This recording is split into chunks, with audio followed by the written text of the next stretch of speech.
தமிழ் பேசும் அனைத்து நல்லவங்களுக்கும் வணக்கம். ஸோ இன்றைய டெக் நியூஸ் உங்களுக்காக ஸ்பெஷலாக கொண்டு வந்திருக்கேன். ரொம்ப ஷார்ட் அண்ட் ஸ்வீட்டாக தான் இருக்க போகுது. காரணம் என்னன்னா, இன்னைக்கு என்னுடைய பிரதருடைய மேரேஜ். நிறைய பேருக்கு ஏற்கனவே தெரிஞ்சிருக்கும், இன்ஸ்டாகிராம்லாம் வந்து பார்த்துருப்பீங்க. நிறைய பேர் வாழ்த்துக்களும் சொல்லியிருந்தீங்க. எல்லாருக்குமே மிகப்பெரிய நன்றிகள். ஸோ அதனால் முடிஞ்ச வரைக்கும் மிஸ் பண்ணக்கூடாது. ஏன்னா அவனும் அதான் சொல்லிட்டு இருக்கான், மேரேஜுக்கு கூட நியூஸ் போட்டுட்டு தான் வருவேன்னு சொல்லிட்டு. சரி, கமிட்மெண்ட் கண்டிப்பாக கொடுத்தே ஆகணும். இருக்கிற நியூஸை ஷார்ட் அண்ட் ஸ்வீட்டாக கரெக்டாக வந்து உங்களுக்கு என்னென்ன சொல்லணுமோ எல்லாமே வந்து சொல்லிடுறேன். ஸோ வாங்க நியூஸ்குள்ளே போகலாம். ஃபர்ஸ்ட் நியூஸே அடேங்கப்பா நியூஸுங்க. மனிதர்களுக்கும் ரோபோட்டுக்கும் ஒரு ப்ரெஸ் கான்ஃபரன்ஸ். எக்ஸாம்பிளுக்கு நீங்கள் நம்ம ரஜினி சாருடைய அந்த ரோபோ படத்துலலாம் இன்டர்வியூ வைப்பாங்கல்ல, நீ இப்படி பண்ணுவியா, உன்னால் அது பண்ண முடியுமா, இது பண்ண முடியாதுன்னு கொஸ்டின் கேட்பாங்க பார்த்தீங்களா, குதர்க்கமா. அந்த மாதிரி ஒரு விஷயம் தான் நடந்திருக்கு நேற்றும் முந்தா நேற்றும். ஸோ என்னன்னு சொல்கிறது மாதிரி ஃபஸ்ட்டு நியூஸ் சொல்லிடுறேன். 2015 இந்த விஷயத்தை வந்து ஆரம்பிச்சிருக்காங்க யூஎன். 2030க்குள்ளாக உலகத்தில் இருக்கக்கூடிய மனித இனத்துக்கு வந்து நிறைய விதமான விஷயங்கள், பாவர்ட்டியை வந்து என் பண்ணணும், எல்லாம் நல்லா வாழணும், இந்த மாதிரி நிறைய விதமான விஷயங்கள் வந்து பிளான் பண்ணியிருக்காங்க. அவங்க கோல் நிறைய வச்சிருக்காங்க. பட் அன்ஃபார்ச்சுனேட்லி அதை அச்சீவ் பண்ண முடியாதுன்னு இப்போ அவங்களுக்கு தெரிஞ்சிருச்சு. இதனால என்ன பண்ணியிருக்காங்கன்னா, ஒரு சில ரோபோட்ஸ் உடைய உதவியால் இது நம்மளால சாத்தியப்படுத்த முடியும்னு சொல்லி அவங்க நம்புறாங்க. இதுக்காக வந்து பார்த்தீங்கன்னா ஒரு சில ஹியூமனாய்டு ரோபோட்ஸ் கிட்ட இந்த இன்டர்வியூ மாதிரிலாம் வந்து வச்சிருக்காங்களாம். அதில் வந்து நீங்கள் எங்கள் உலகத்தை வந்து அழிச்சிட்டு நீங்கள் வந்து டேக் ஓவர் பண்ணிப்பீங்களா அப்படின்ற மாதிரிலாம் ரொம்ப குதர்க்கமான கேள்வியெல்லாம் வந்து கேட்டதாகவும், அதுக்கு ரோபோட் வந்து நல்ல சாமர்த்தியமாக வந்து பதில் சொல்லியிருக்கதான் வந்து சொல்லியிருக்காங்க. படத்தில் பார்த்த நிறைய விஷயங்கள் இப்போ ரியலிஸ்டிக்காக வந்து மாறிட்டு இருக்கு. ஃபன் அபார்ட்ஸ், பட் இந்த மாதிரி விஷயங்களும் நடந்துட்டு இருக்கு. இன்னும் அதில் இன்ட்ரெஸ்ட் இருக்கக்கூடியவங்க ஃபுல் வீடியோ வந்து பாருங்க, கண்டிப்பாக உங்களுக்கு இன்ட்ரெஸ்டிங்காக இருக்கும். ஜென்ரலி நம்ம நிறைய பேர் வந்து ஸ்மார்ட் வாட்சஸ் கட்டுறோம். இப்போ இல்லை, பட் ரியல் ஸ்மார்ட் வாட்ச் நான் சொல்கிறது, ஸ்மார்ட் வாட்ச் மாதிரி சோகால் ஸ்மார்ட் வாட்சஸ் அது கிடையாது, ரியல் ஸ்மார்ட் வாட்சுங்க. ஸோ இந்த ரியல் ஸ்மார்ட் வாட்சில் வந்து பார்த்தீங்கன்னா நம்ம கோயிங் ஃபார்வர்ட் இந்த பார்க்கின்சன் டிசீஸ் அப்படின்னு சொல்லக்கூடிய ஒரு விதமான வியாதியம், இந்த வியாதியை வந்து கண்டுபிடிக்க முடியும்னு சொல்கிறாங்க. ஏன் காரணம் அப்படின்னு பார்த்தீங்கன்னா, கடந்த ஒரு 5-10 வருஷத்தில் டேட்டாஸ் எடுத்து பார்க்கும்போது இந்த நோய் வந்து நிறைய பேர் இறந்துருக்காங்க. ஆனால் இறந்ததில் பல பேருக்கு இந்த நோயால் தான் இறந்தோன்றதே அவங்க யாருக்குமே தெரியாதுன்றதை போல சொல்கிறாங்க. அண்ட் ஒரு ஸ்மார்ட் வாட்ச் மூலியமாகவே இதை இமீடியட்டாக நம்மளால் வந்து டிடெக்ட் பண்ண முடியும். பல வருஷத்துக்கு முன்னாடி டிடெக்ட் பண்ணி இந்த நோய் வரப்போகுதுன்னா அதுக்கான ட்ரீட்மெண்ட்டை நம்ம வந்து எடுக்கிறதுக்கு இது ஒரு மிகப்பெரிய ப்ளஸ்ஸாக இருக்கும் அப்படின்னு வந்து சொல்கிறாங்க. ஒரு ரியல் ஸ்மார்ட் வாட்சில் என்னென்ன விஷயங்கள்லாம் பண்ண முடியணும்னு சொல்லி நான் ஏற்கனவே சொல்லியிருந்தோம். அந்த மாதிரி விஷயத்தில் இதுவும் ஒன்று ரொம்ப வரவேற்கத்தக்க ஒரு விஷயம். இந்த மெட்டாவர்ஸ் உடைய கிரேஸை வந்து விடமாட்டேன்றாங்க போல. ஏற்கனவே இதை பற்றி சொல்லி அழுத்து போச்சு. சரி, பஞ்சாப் நேஷனல் பேங்க் இப்போ என்ன பண்ணியிருக்காங்கன்னா, நீங்கள் மெட்டாவர்ஸ்லேயே பேங்க்கில் வந்து எல்லாத்தையும் பண்ணிக்கலாங்க அப்படின்றத போலலாம் ஒரு மெட்டாவர்ஸில் அவங்களுடைய பேங்க்கை வந்து லான்ச் பண்ணியிருக்காங்களாம். தேவையற்ற ஒரு ஆணி அப்படின்னு தான் வந்து நான் சொல்வேன். உங்களுடைய கருத்துக்கள் என்றதை சொல்லுங்கள். அது ஏன்றதை நம்மளை ரெகுலராக ஃபாலோ பண்ணுறது எல்லாருக்குமே தெரிஞ்சிருக்கும். இலான் மஸ்க்கும் மார்க் ஜூக்கர்பர்க்கும் இப்போ ஒரு கேஜ் ஃபைட்டில் போக போகிறாங்கன்றதை பற்றி நம்ம நிறைய இடத்துல வந்து பார்த்துருப்போம். பட் இந்த கேஜ் ஃபைட் வந்து கேஜுக்குள்ளே மட்டும் கிடையாதுங்க, இப்போ வெளியும் நடந்துட்டு இருக்கு. ஏன்னா இலான் மஸ்குடைய ட்விட்டருக்கு போட்டியாக மார்க் மாம்சிங் என்ன பண்ணியிருக்காருன்னு பார்த்தீங்கன்னா, த்ரெட்ஸ் அப்படின்னு சொல்லக்கூடிய ஒரு சோஷியல் மீடியா பிளாட்ஃபார்மை லான்ச் பண்ணியிருக்காரு. இலான் மஸ்க் ட்விட்டரில் இருந்த முக்கியமான இன்ஜினியர்ஸ் எல்லாம் வெளியில் அமிச்சார் இல்லைங்களா, அவங்களெல்லாம் அப்படியே ஹேண்ட் பிக் பண்ணி இங்கே மார்க் மாம்ஸ் என்ன பண்ணாருன்னா, இந்த த்ரெட் அப்படின்னு சொல்லக்கூடிய இந்த ஒரு பிளாட்ஃபார்மில் வந்து உள்ள பில்ட் பண்ண வச்சிருக்கிறதா சொல்கிறாங்க. இதுக்காக இலான் மஸ்க் பயங்கர கோவத்தில் இருக்காரு. எப்பா சண்டெல்லாம் okay, competition is fine, but இது அன்ஃபேர் அப்படின்றது போல இது வந்து மேபி கேஸ் கொடுக்கறதுக்கும் வந்து சான்சஸ் இருக்கிறதா வந்து சொல்லிட்டு இருக்காங்க. மேபி நீங்கள் இந்த வீடியோ பார்க்கக்கூடிய சமயத்தில் கேஸ் கொடுத்துருந்தாலும் கொடுத்துருப்பாரு. கேஜுக்குள்ள ஒன்று சந்திக்கிறேன் அப்படின்றது போல வார்னிங்கும் இருக்கு. ஸோ அடுத்ததாக சயின்ஸ் நியூஸ் என்னன்னு பார்த்தீங்கன்னா, Chandrayaan-3 இப்போ ஜூலை 14ஆம் தேதி வந்து லான்ச் பண்ண போதா சொல்கிறாங்க. அண்ட் சாஃப்ட் லேண்டிங் எப்போ எக்ஸ்பெக்ட் பண்ணுறாங்க அப்படின்னு பார்த்தீங்கன்னா, ஆகஸ்ட் 23-24 எக்ஸ்பெக்ட் பண்ணுறாங்களாம். அண்ட் இந்த பர்டிகுலர் லான்ச்சில், இந்த பர்டிகுலர் எக்ஸ்ப்ளோரேஷனில் நிறைய விதமான சயின்ஸ் வேர்ட்ஸ் எல்லாம் இருக்குது. நமக்கும் அதுக்கு ரொம்ப தூரம். அதெல்லாம் நிறைய கால்குலேட் பண்ணுறதுக்கு இது வந்து நாங்கள் அனுப்ப போகிறோம் அப்படின்றது போல சொல்கிறாங்க. வேணா அந்த ஸ்க்ரீன்ஷாட்டை காமிக்கிறேன் என்னென்னலாம் இருக்குன்னு சொல்லிட்டு. ஸோ இன்ட்ரெஸ்ட் இருக்கிறவங்க இதை கொஞ்சம் அப்படி டீட்டெயிலாக வந்து பாருங்கள், ஏன்னா எனக்கு பாதிக்கு மேலே புரியல. அடுத்ததாக அப்கமிங் லான்ச்சஸ் என்னென்ன அப்படின்னு பார்த்தீங்கன்னா, ஃபஸ்ட்டு OnePlus உடைய ஃபோல்டிங் ஸ்மார்ட் ஃபோனுடைய ஒரு ஃபஸ்ட்டு டீஸ்னா, ஆமாப்பா நாங்களும் ஃபோல்டிங் வரப்போகிறோம்ப்பா அப்படின்னு சொல்லி நம்மலாம் பலகாலமாக நம்ம சொல்லிட்டு இருந்த விஷயத்தை இப்போ OnePlusஸே சொல்லியிருக்காங்க. ஒரு சின்ன ஒரு இமேஜ் மூலியமாக. அதுக்கு பின்னாடி வந்து பார்த்தீங்கன்னா OnePlus ஓப்பன் அப்படின்ற வார்த்தையை மட்டும் போட்டு காமிச்சிருக்காங்க.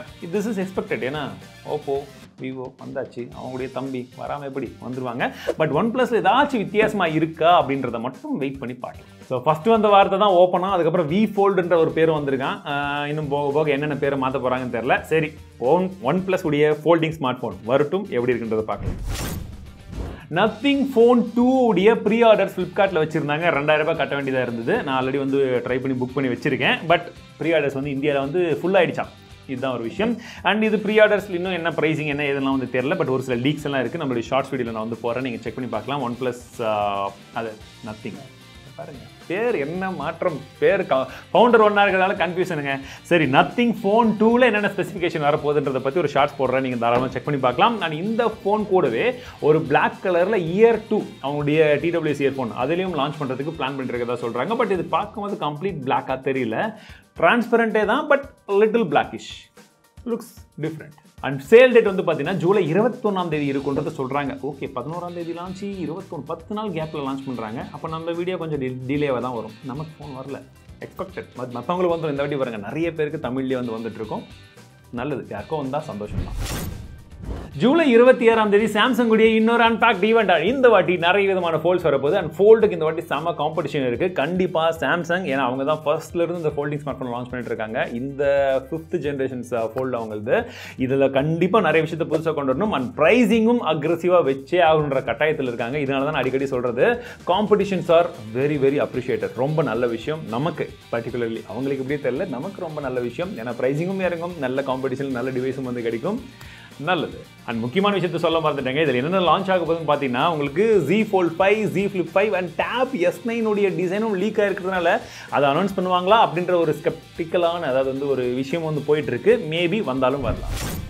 அடுத்ததாக கொஞ்சம் பிஸ்னஸ் ரிலேட்டட் நியூஸ், இன்னும் செக்ஷன்ஸ் பிரிக்கல, பட் இருந்தாலும் லாஸ்ட் டைம் இந்த டாடா நியூஸ் சொல்லியிருந்தா நிறைய பேர் பிடிச்சிருக்குன்னு சொன்னீங்க. அதனால ஃபர்ஸ்ட் நியூஸ் என்னன்னு பார்த்தீங்கன்னா, ரிலையன்ஸ் இப்போ நோக்கியா கூட பார்ட்னர்ஷிப் பண்ணியிருக்காங்க. எதற்காகன்னு பார்த்தீங்கன்னா 5G நெட்வொர்க் எக்யூப்மெண்ட்ஸ்க்காக கிட்டத்தட்ட $1.7 பில்லியன் டீல் வந்து பண்ணியிருக்காங்க. ஸோ ரிலையன்ஸ் ஜியோ இன்னும் 5G வேகமாக எக்ஸ்பேண்ட் பண்ணுறதுக்கு இது ஒரு பெரிய விஷயமா இருக்கக்கூடும். இந்தியாவுடைய கேபினெட் மினிஸ்டர் அஸ்வினி வைஷ்ணவ் என்ன சொல்லியிருக்காருன்னு பார்த்தீங்கன்னா, 2030 கண்டிப்பாக வந்து பார்த்தீங்கன்னா இந்தியாவில் நாங்கள் பாரத் 6G அஃபிஷியலி வந்து ரோல் அவுட் பண்ணிடுவோம் அப்படின்றத போல சொல்லியிருக்காங்க. ஸோ ஆல்ரெடி 6G உடைய பிளானிங் எல்லாம் போயிட்டு இருக்கு, இன்னும் நிறைய விஷயங்களை நம்ம எதிர்பார்க்கலான்றது போல சொல்கிறாங்க. ஸோ நீங்கள் 5G யூஸ் பண்ணுறீங்களா, உங்கள் ஏரியாவில் 5G வந்துருச்சா, யூஸ் பண்ணுறீங்களா? நான் ஏர்டெல் யூஸ் பண்ணிட்டு இருக்கேன், எனக்கு இன்னும் வரல. பட் 6G ஜியோ யூஸ் பண்ணுறவங்களுக்கு வந்துருச்சு. பட் உங்கள் ஏரியாவில் நீங்கள் எந்த நெட்வொர்க் யூஸ் பண்ணிருக்கீங்க, 5G வந்துருச்சா, யூஸ் பண்ணுறீங்களா, இல்லை 4G தான் யூஸ் பண்ணிருக்கீங்களா, கமெண்ட் செக்ஷனில் சொல்லுங்கள், தெரிஞ்சுக்க ஆவலாக இருக்கு.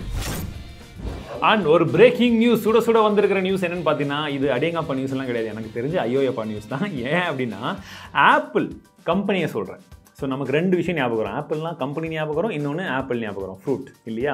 இந்த ஆப்பிள் கம்பெனி என்ன பண்ணுறாங்கன்னா, இந்த ஆப்பிள் ஃப்ரூட்டை யாராச்சும் வந்து ஃபோட்டோ எடுத்தாங்க, அது பிளாக் அண்ட் ஒயிட்டில் இருந்தால் கூட அவங்க வந்து பார்த்தீங்கன்னா இன்டெலெக்சுவல் ப்ராப்பர்ட்டி ரைட்டை வந்து கிளைம் பண்ணுறாங்களாம். அதுதான், அதாவது பார்த்தீங்கன்னா அதெல்லாம் எங்களுடைய சொத்து, எங்களுடைய உரிமை, நீங்களாம் எடுக்கக்கூடாது அப்படின்றது போல கேஸ் எல்லாம் வந்து போடுற மாதிரி ஒரு சில நியூஸ் வந்து பார்த்துருந்தோம். அண்ட் இதற்கு ஒரு சில கண்ட்ரிஸ் வந்து ஆமாங்க அவங்களது தாங்க அது அப்படின்றது போல அக்செப்டும் பண்ணிட்டு தான் சொல்கிறாங்க. But this is unacceptable.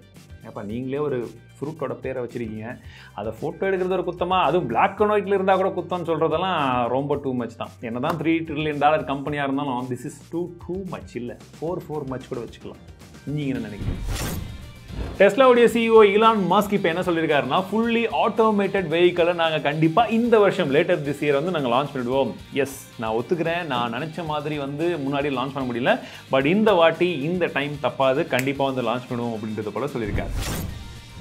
அடுத்ததாக 2 புது பைக்கை ராயல் என்ஃபீல்டுக்கு காம்படிஷனாக இருக்கிற மாதிரி லான்ச் பண்ணியிருக்கிறதா நிறைய இடத்துல வந்து பேசிகிட்டு இருக்காங்க. அந்த 2 பைக் எதிராக அப்படின்னு பார்த்தீங்கன்னா, அந்த காம்படிஷன் பைக் நம்மக்கிட்ட இருக்குது, ராயல் என்ஃபீல்ட் கிளாசிக் ரீபாண்ட், நீங்கள் ஆல்ரெடி பார்த்துருப்பீங்க 350cc. அதுக்கு காம்படிஷனாக வந்தது இந்த ட்ரைம்ப் ஸ்பீட் 400 அப்படின்ற பேரில் ட்ரைம்ப். இது வந்து பார்த்தீங்கன்னா பஜாஜுடைய பார்ட்னர்ஷிப்பில் லான்ச் பண்ணியிருக்காங்க. நெக்ஸ்ட்டு ஹீரோ மோட்டோகார்ப்புடைய பார்ட்னர்ஷிப்பில் வந்து பார்த்தீங்கன்னா ஹார்லி டேவிட்சன் X440 அப்படின்ற பேரில் அந்த பைக் லான்ச் ஆயிருக்கு. இந்த 2 பைக்குடைய மிகப்பெரிய ப்ளஸ் என்னவா இருக்குன்னா, ப்ரைஸிங் இவங்க 2 பிராண்டுமே எப்பவுமே ரொம்ப அதிகமாக இருக்கும். அண்ட் இந்த வாட்டி இந்த 2 பைக்குடைய பிரைசிங்குமே கிட்டத்தட்ட கம்பேர்ட் டு கிளாசிக் 350 உடைய பிரைசிங் கிட்டே இருக்கு. அதாவது 2.23 lakhs அண்ட் 2.3 lakhs இந்த பிரைசிங் கிட்டே இருக்கிறதா சொல்லியிருக்காங்க. 400cc இது. ஏகப்பட்ட விஷயங்களும் வந்து போயிட்டு இருக்கு. இன்ட்ரெஸ்ட் இருக்கக்கூடியவங்க, பைக் என்தூசியாஸ்ட் யாராச்சும் இருந்தீங்கன்னா செக் பண்ணி பாருங்க. 2 பைக்ல உங்களுக்கு ஏதாச்சும் பிடிச்சிருக்கா என்னன்றதை சொல்லுங்க. ஸோ இந்த வார சூப்பர் கமெண்டர்ஸ் இந்த 3 பேர் தான். 3 பேருக்கும் மிகப்பெரிய நன்றிகள். அண்ட் தொடர்ந்து உங்களுடைய சப்போர்ட்டை கொடுத்து இன்னும் கொஞ்சம் இம்ப்ரூவ் பண்ணுறதுக்கு நிறைய விதமான ஃபீட்பேக்ஸ் வந்து கொடுத்துட்டு இருக்கீங்க. போன வாரத்துலேருந்து நம்ம போட்டிருந்த நிறைய வீடியோஸில் நிறைய விதமான ஃபீட்பேக் வந்துட்டு இருக்கு. இன்னும் என்னென்ன மாற்றலாம், என்னென்ன விஷயங்கள்லாம் மாற்றிருக்கீங்க, அதெல்லாம் எப்படி இருக்குன்றதையும் நீங்கள் வந்து சொல்லிட்டு இருக்கீங்க. ரொம்ப பெரிய நன்றிகள். மீண்டும் இடத்துல சந்திக்கிறேன். வாழ்க தமிழ், வாழ்க டெக்னாலஜி.